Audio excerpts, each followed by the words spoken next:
Welcome back to clean news Rajasthan. चलिए देखते हैं राजस्थान की 15 फटाफट बड़ी खबरों को। दिल खोलकर राहत सौगात दे रहे सीएम गहलोत। चुनावी मोड में आई गहलोत सरकार इन दिनों प्रदेश की जनता को दिल खोलकर राहतें और सौगातें दे रही है। इन राहतों और सौगातों के जरिए हर वर्ग को साधने की कोशिशें युद्ध स्तर पर जारी हैं। इसी क्रम में सरकार अब पशुपालकों को बड़ी राहत देने की दिशा में लंपी रोग से ग्रसित गौवंश के पालकों को बड़ी राहत देने जा रही है। सरकार के पशुपालन विभाग की ओर से 16 जून को जयपुर में राज्य स्तरीय लंपी रोग आर्थिक सहायता वितरण कार्यक्रम रखा गया है। इस कार्यक्रम के जरिए 15 नए जिलों सहित कुल 47 जिलों के लाभार्थियों के खाते में सरकार की ओर से कुल 176 करोड़ रुपए की आर्थिक सहायता राशि जमा करवाई जाएगी। गहलोत का संघ पर आरोप। मुख्यमंत्री अशोक गहलोत ने एक बार फिर से राष्ट्रीय स्वयंसेवक संघ पर निशाना साधा है। सीएम गहलोत ने आरोप लगाते हुए कहा कि आरएसएस ने अन्ना हजारे, अरविंद केजरीवाल और बाबा रामदेव को आगे करके तत्कालीन यूपीए सरकार को बदनाम करने का काम किया था। उस समय 2G स्पेक्ट्रम कोलगेट घोटाले के झूठे आरोप लगाए गए थे, लेकिन आज तक 2G स्पेक्ट्रम घोटाला साबित नहीं हो पाया। अन्ना हजारे और उस वक्त आंदोलन करने वाले लोग अब लोकपाल का नाम तक नहीं लेते हैं।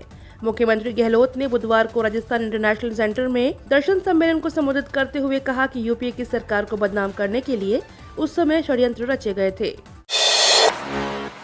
मोदी है तो मुमकिन नहीं, कांग्रेस है तो मुमकिन नहीं, वसुंधरा बोली। भाजपा की राष्ट्रीय उपाध्यक्ष व राजस्थान की पूर्व सीएम वसुंधरा राजे ने कहा कि पीएम मोदी के 9 सालों में हुए कामों को लोगों तक पहुंचाएं और बताएं कि मोदी है तो मुश्किल नहीं और कांग्रेस है तो मुमकिन नहीं। राजे बुधवार को दुमका लोकसभा क्षेत्र के कैरावनी कस्बे में भाजपा के महाजनसंपर्क अभियान में बोल रही थी। उन्होंने कहा कि 21वीं सदी भारत की है। पहले अखबारों में बम ब्लास्ट की हेडलाइन से मन आहत होता था, आज शांति और समृद्धि की खबरें मन खुश होता है। बड़े बड़े देश मोदी की तरफ आशा भरी निगाहों से देख रहे हैं। पीएम मोदी की सोच है कि रोजगार मांगने वाले नहीं, रोजगार देने वाले बनो। आपदा प्रबंधन के लिए प्रशासन मुस्तैद, जयपुर डीएम ने तय की विभागों की जिम्मेदारी। जयपुर जिले में मानसून सीजन से पहले बाढ़ बचाव और नियंत्रण को लेकर सभी जरूरी इंतजाम समय पर पूरा करने को लेकर विभागों के अफसरों को ताकिल किया गया है।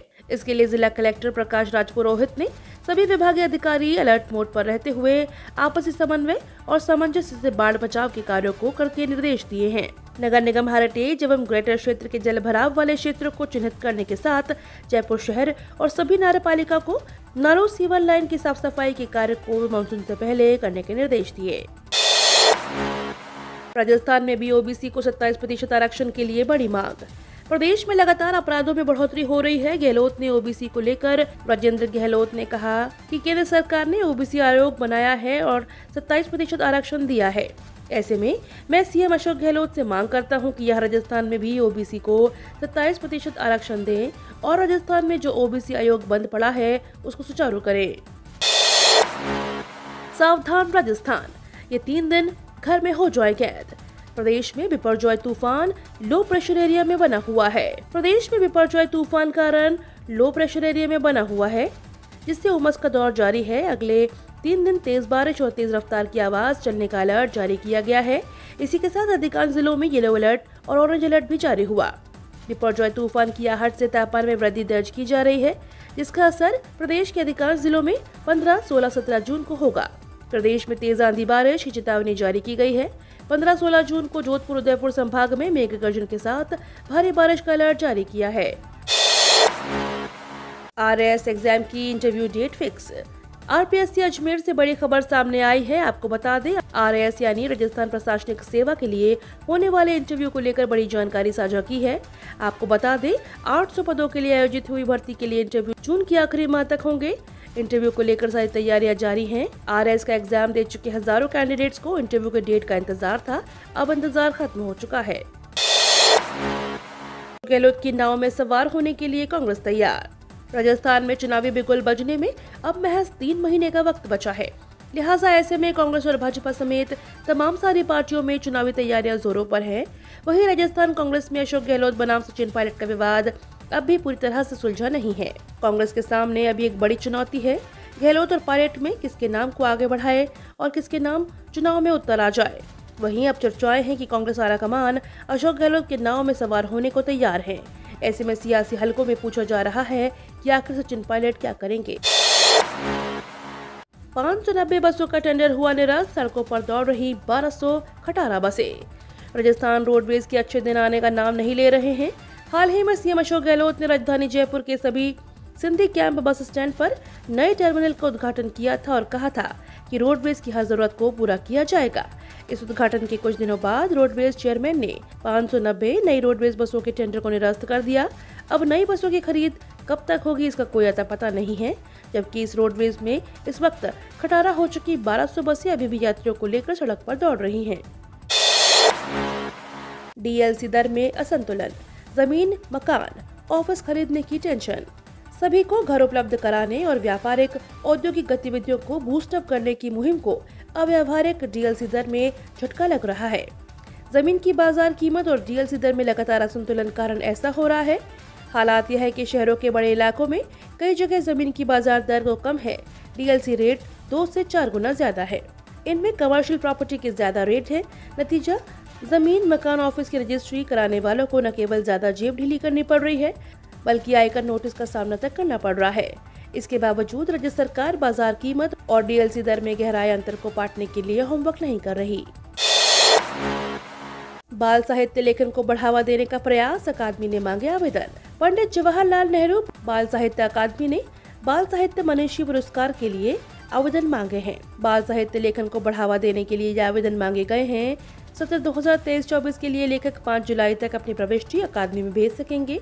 अकादमी अध्यक्ष इकराम राजस्थानी ने बताया कि पिछले 3 से 4 दशकों से बाल साहित्य लेखन से जुड़े 5 मनीषियों को यह पुरस्कार प्रदान किया जाएगा। राजस्थान के मूल निवासी लेखकों को प्राथमिकता दी जाएगी। चुनाव से पहले राजस्थान के 113 विधायक मुंबई जाएंगे। राजस्थान विधानसभा अध्यक्ष डॉक्टर सीपी जोशी आज 15 से 17 जून को मुंबई में आयोजित हो रहे राष्ट्रीय विधायक सम्मेलन में भाग लेंगे। वे सम्मेलन में भाग लेने के लिए 14 जून को मुंबई रवाना हुए। विधानसभा के प्रमुख सचिव श्री महावीर प्रसाद शर्मा भी उनके साथ मुंबई गए हैं। विधायकों के इस 3 दिवसीय सम्मेलन में 80 से अधिक विषयगत सत्रों का आयोजन होगा। सम्मेलन में लोकसभा अध्यक्ष श्री ओम बिरला, लोकसभा पूर्व अध्यक्ष श्रीमती सुमित्रा महाजन, डॉक्टर मीरा कुमार, डॉक्टर मनोहर जोशी और शिवराज पाटिल मौजूद रहेंगे। मोदी सरकार का बदल गया मूड, केंद्रीय कर्मचारियों के लिए 8वें वेतन आयोग लाएगी सरकार। पिछले दिनों चल रही चर्चा के आधार पर यह उम्मीद थी कि 8वां वेतन आयोग नहीं आएगा, लेकिन अब 7वें वेतन आयोग कमीशन लेटेस्ट न्यूज के बाद अगला वेतन आयोग की लाने की तैयारी चल रही है। इन सब को लेकर सरकार की तरफ से किसी भी प्रकार का आदेश जारी नहीं किया गया है। दरअसल 2024 में लोकसभा चुनाव होने हैं। ऐसे में चुनावी साल होने के कारण सरकार कर्मचारियों की किसी भी प्रकार की नाराजगी मोल लेने के चक्कर में नहीं है। साल 2024 में आम चुनाव से पहले अगले वेतन आयोग को लेकर ऐलान किया जा सकता है। अब नए वेतन आयोग में क्या होगा और क्या नहीं, इसकी पूरी जिम्मेदारी नए पे कमीशन के चेयरमैन की होगी। धोनी का संन्यास, सीएसके की पोस्ट ने हिला दिया। माही का हर फैन चाहता है कि आईपीएल के अगले सीजन में भी कैप्टन कूल सीएसके को लीड करे। खुद धोनी ने भी कहा था कि वह अगले सीजन में खेलने की पूरी कोशिश करेंगे, लेकिन सीएसके ने ट्विटर पर एक वीडियो शेयर किया है। इसके बाद धोनी ने आईपीएल से संन्यास के कयास लगाए जा रहे हैं। इसमें इमोशनल बैकग्राउंड म्यूजिक के साथ धोनी मैदान से लौटते दिख रहे हैं। पोस्ट पर एक यूजर ने लिखा, नहीं थाला, हमें मत छोड़ो, हमें लीड करो। सीएम गहलोत बोले, अन्ना हजारे अरविंद केजरीवाल का बीजेपी ने उपयोग किया। राजस्थान के मुख्यमंत्री अशोक गहलोत ने कहा कि गांधी दर्शन के माध्यम से 50,000 की फौज तैयार कर सकती है। अगर ऐसा हुआ तो पीएम के कान भी खड़े हो जाएंगे। सभी राज्य में शांति और अहिंसा विभाग बनाने की जरूरत है। केंद्र सरकार को भी ईमानदारी से विभाग बनाने चाहिए। सीएम गहलोत ने कहा कि अन्ना हजारे, अरविंद केजरीवाल और रामदेव को बीजेपी ने आगे करके उपयोग किया। आज देश में लोकपाल की चर्चा ही नहीं होती है। सीएम गहलोत ने गांधी दर्शन सम्मेलन को संबोधित करते हुए बीजेपी और आरएसएस पर जमकर निशाना साधा। ये तो थी राजस्थान की बड़ी खबरें। रोजाना सबसे पहले अपडेट पाने के लिए क्लीन न्यूज राजस्थान को अभी सब्सक्राइब करें।